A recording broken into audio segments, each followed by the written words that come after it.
Nesrečni dogodek je sprožil ogorčenje in proteste. Župan pa s sočnimi besedami zahteva, da agenti mesto takoj zapustijo, poroča Tadeja Lampred.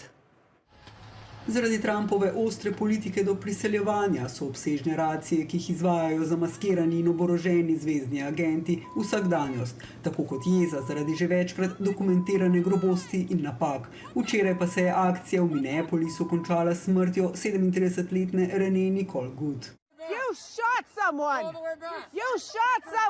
Kljub videoposnetkom priče Trumpova vlada takoj okrivila umrlo žensko. She refused to obey their commands.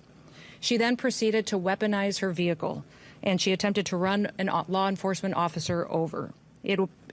This appears as an attempt to kill or to cause bodily harm to agents, an act of domestic terrorism. Tudi različni posnetki dogodka, ki so jih ameriški mediji podrobno analizirali, kažejo drugačno zgodbo, da naj bi voznica želela odpeljati proč od agentov, da bi se in da se je agent pred vozilom umaknil. 2 od 3 usodnih strelov pa je sprožil od strani. She didn't try to hit you, you was just shooting inside of her car, like you was following the car, shooting her inside of the car and stuff like that, so no, she ain't try to hit you at all. You really just killed that lady for nothing.